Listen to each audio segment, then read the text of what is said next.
스타학개론 안지용입니다. 오늘 다뤄볼 스타, 바로 BJ 아이콘이었지만 이제는 상완의 아이콘이 된 바로 궁상민 이상민 씨입니다.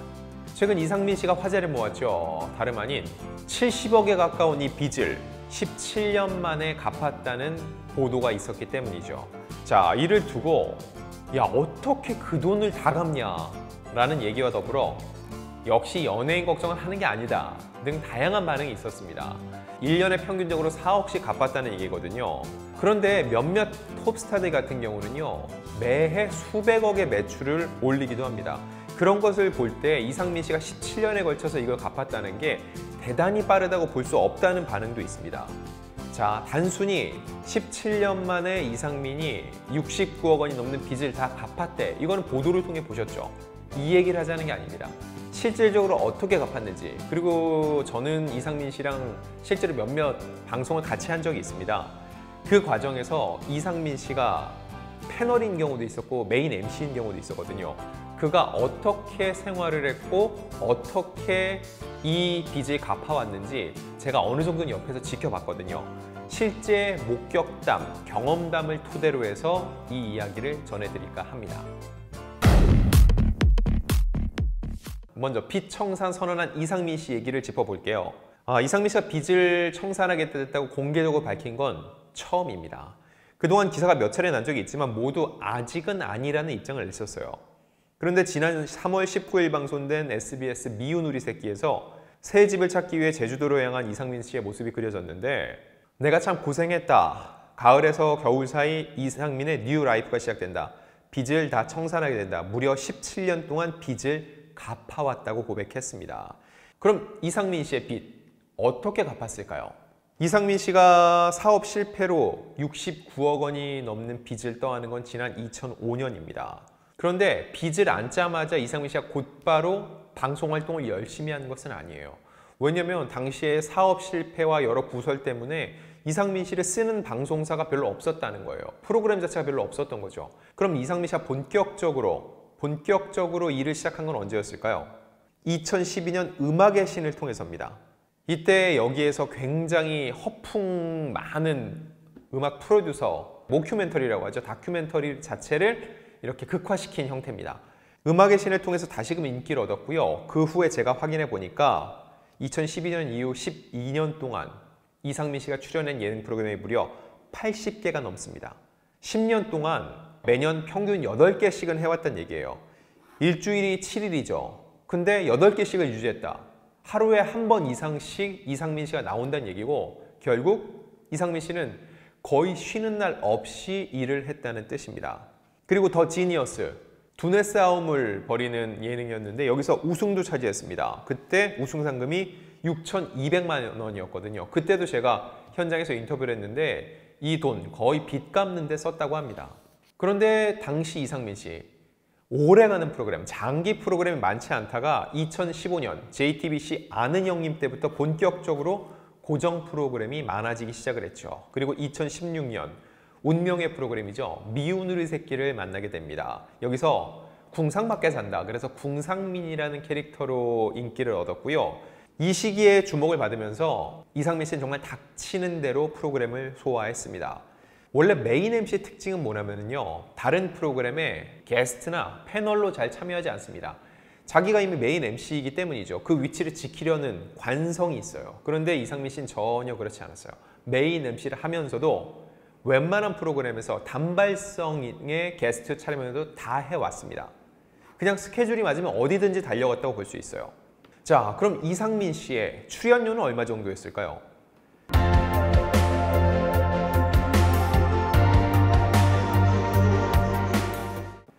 꾸준하게 올렸습니다. 메인 MC 자리 없이 참여할 때는요, 이건 제 취재입니다. 공식적으로 제가 이상민 씨한테 확인한 건 아니고 제가 주변 PD나 작가들한테 취재한 결과 메인 MC를 하기 전에는 회당 200만 원 정도였을 거라고 합니다. 그리고 이후 메인 MC를 맡게 되면서 자연스럽게 몸값도 오르게 됐죠. 그런데 이상민 씨의 특징은 그거래요. 몸값이 안 맞아서 안 한다는 없었다고 해요. 내고 이상민이었답니다. 내고가 뭐죠? 서로 얘기를 통해서 합의점을 도출하는 거죠. 어떤 프로그램 제안이 왔는데 본인이 생각하는 출연료와 제안하는 게 딱 들어맞으면 되는데 갭이 있겠죠. 그러면 아, 돈 안 맞아서 못해요가 아니라 어떻게든 그 합의점을 만들어서 그 프로그램을 했고 또 그만큼 돈을 벌어서 다 갚는 데 썼다는 거죠. 단순 계산해 볼게요. 제가 아까 80개 넘었다고 그랬죠. 네이버 기준으로 88개입니다. 88개. 이 중 몇 회 하지 못하고 끝난 프로그램도 있어요. 그런데 매일 하나씩, 아까 말씀드렸죠. 일주일에 8개, 일주일이 7일이니까 하루에 1개 이상이라고요. 그럼 365일로 따지고 365번을 출연했다고 할게요. 지금은 이상민 씨 회당 출연료가 500만 원이 넘죠. 훌쩍 넘죠. 그런데 초창기까지 해서 평균을 한 300만 원 잡을게요. 300만 원을 잡고 365일 더하면 10억 9,500만 원입니다. 그런데 10억 9,500만 원을 17년 동안 벌어서 갚았다고 했죠. 여기에 17을 곱하면 186억 1,500만 원입니다. 뭐야? 돈이 훨씬 남는데 왜 이제 다 갚은 거야 할 수 있죠?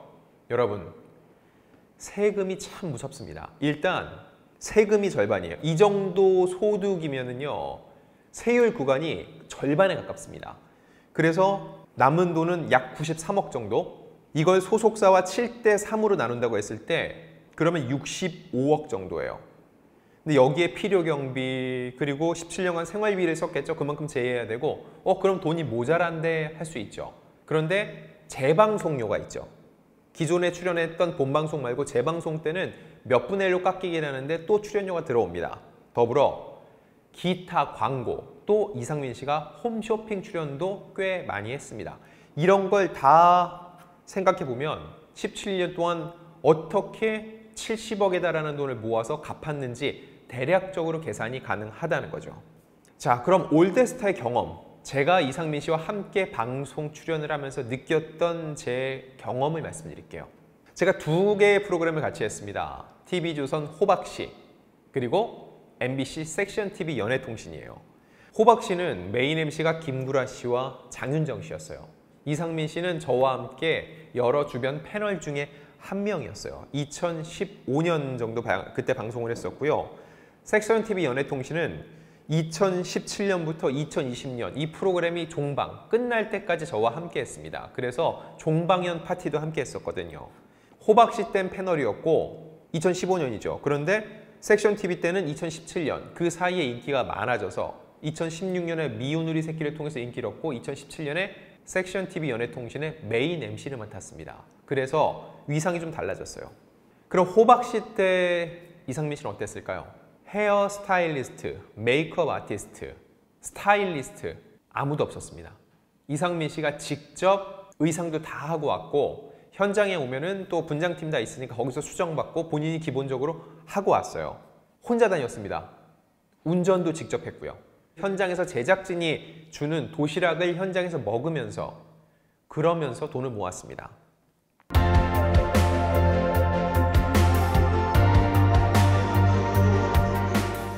이건 섹션TV 때도 마찬가지였어요. 그때는 메인 MC였음에도 불구하고요. 직접 운전을 하고 웬만한 걸 혼자 다 했습니다. 제가 몇 번 물어봤거든요. 왜 혼자 오세요? 그러면은 자기는 주로 혼자 다닌다고 얘기를 했어요. 뭐 술도 거의 안 마시거든요. 그러니까 운전하는데 전혀 지장이 없죠. 그리고 제가 보면서도 옆에서 굉장히 감격스러운 순간이 있었습니다. 하루는 섹션TV 그 생방송이 끝나고 나서 홍대 쪽으로 다 이동해서 같이 저녁 회식 자리가 있었거든요. 그때 이상민 씨가 샀거든요. 근데 그날 이상민 씨가 자기의 이름으로 된 카드를 다시 발급받은 직후였습니다. 그 전까지는 이런 신용불량이나 워낙 빚이 많기 때문에 신용카드가 안 나왔어요. 그런데 100% 갚은 건 아니지만 어느 정도 많이 갚았고 또한 본인의 매월 소득 들어오는 수준이 있으니까 신용카드가 드디어 나온 거죠. 제가 정확히 봤습니다. 그 카드에 이상민이 쓰여져 있었어요. 그 카드를 딱 보여주고 스태프들을 위해서 식사 딱 긁는 그 순간 굉장히 뭉클했어요. 아, 이 사람 정말로 열심히 살고 그래서 이제 다른 사람한테 자기 이름 석자 박힌 카드로 밥 한 끼 사는구나 라는 느낌이 있었죠. 그리고 이상민 씨의 또 하나의 특징이 있습니다. 녹화 중에도 휴대폰을 꺼놓는 일이 없어요.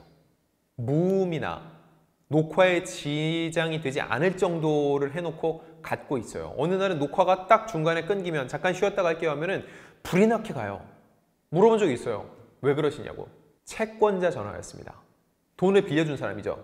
돈을 빌려준 사람이 자기가 전화했는데 전화를 못 받았다. 그럼 전화해서 곧바로 콜백을 해서 내가 이러이러한 일이 있어서 지금 못 받았습니다 얘기를 하는 거예요. 이게 뭘까요? 채권자를 불안하게 하지 않는 겁니다. 미운우리 새끼에서도 채권자와 만나는 장면이 있었어요. 채권자가 이상민 씨 밥을 사주고 영양제를 챙겨줍니다. 왜냐? 이상민 씨가 어디 도망가지 않고 그 돈을 꾸준히 갚고 있으니까 이 사람들도 감탄을 한 거예요. 그래서 격려하는 거예요. 너 진짜 열심히 산다. 그래, 더 열심히 해서 내 돈 갚아. 그때까지 나도 기다릴게. 그 얘기예요. 자, 이상민 씨 개인 파산을 신청하지 않았습니다. 왜 그랬을까요? 자신의 빚과 관련해서 어려울 때 투자한 채권자들에게 피해를 주면서 파산 절차를 밟고 싶지 않다고 밝혔습니다. 개인 파산이 받아들여지면 빚의 일부를 탕감받죠. 그 이야기인즉 돈을 빌려준 사람은 원금을 다 회수 못한다는 얘기예요. 그런데 이상민 씨는 자기의 빚을 일부 탕감할 수 있는 개인 파산을 하지 않았습니다. 오히려 내가 직접 다 벌어서 갚겠다라고 얘기를 해왔다는 거죠. 자, 근데 여기서 또 하나 드는 의문이 있습니다. 최근에 여러 차례 기사도 났는데 아니 이상민 그동안 빚 다 갚았다고 하지 않았어? 근데 왜 이제 와서 다 갚았대? 라고 얘기를 하는 거죠. 지난 2019년 한 라디오 방송에 출연했거든요. 김영철의 파워 FM이었는데 이때 김영철 씨가 통장을 새로 팔 수 있냐고 물었고 이제 제한은행이 없다, 팔 수 있다 얘기했어요. 제가 말한 시기랑 딱 들어맞죠. 이때 통장을 만들 수 있을 만큼 신용이 좋아졌기 때문에 자기 통장이 있고 거기 돈이 있으니까 뭘 가능해요? 신용카드 발급이 가능한 거예요. 아는 형님에서는 모든 은행에서 압류가 해제됐다. 빚을 다 갚은 건 아니다. 빚은 갚아야 하는데 모든 은행에서 압류만 해제된 것이라고 설명을 했죠.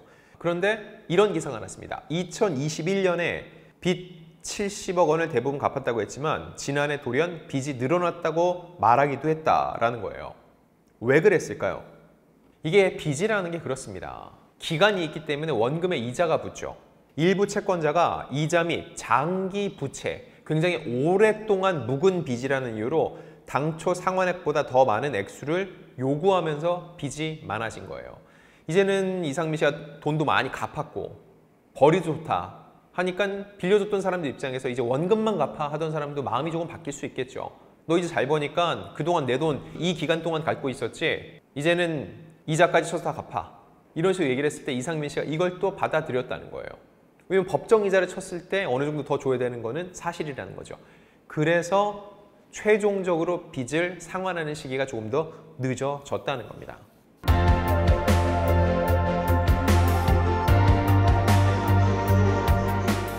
자, 이상민 씨 한 화보 촬영에서 이런 얘기를 합니다.